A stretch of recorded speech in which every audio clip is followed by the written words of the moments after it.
పుట్టింటి మీద మమకారం ఆడపిల్ల పెట్టుకున్నది అనుకోండి, ఆడబిడ్డ పుట్టి పెరిగి పెద్దగై నస్తన బాసింగం కట్టుకొని నెత్తి మీద తలంబరాలు పోసుకొని కాలు దొక్కి కంకణం గట్టి మెల్ల పుస్తే కట్టుకుని ఒక మొగోన్ పక్కన ఒక రాత్రి వండేంత వరకే ఆ తల్లి యొక్క ఆనవాళ్ళు, పుట్టింటి ఆనవాళ్ళు.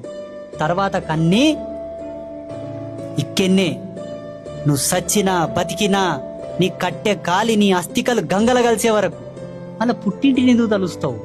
నీ తల్లి కూడా పుట్టింటి పేరు గోత్రం తలుచుకుంటుంటే నీ ఉడుతుటివే.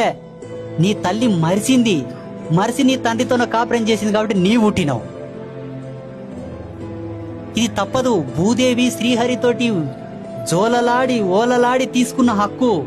మీరు కూడా భూదేవి లాకనే ఉండాలి. ప్రతి మహిళ కూడా పుట్టింటి మీద మమకారం ఆడపిల్ల పెట్టుకున్నది అనుకోండి, నీ మమకారం నా తల్లి నాయనదమ్ముళ్ళు నా అని పెట్టుకుంటావేమో, వాళ్ళ వేసేస్తూ నువ్వు గుంజుతున్నావు ఇక్కడ. అందుకే మమకారం కాదు, రాకిట్ల పనుకో. ఏమైనా పండగలు ఉంటేవో ఏమైనా ఉంటేవో 3 దినాలు మంచిగా చికెన్ మటన్ తిని హ్యాపీగా ఎంజాయ్ చేసిరా.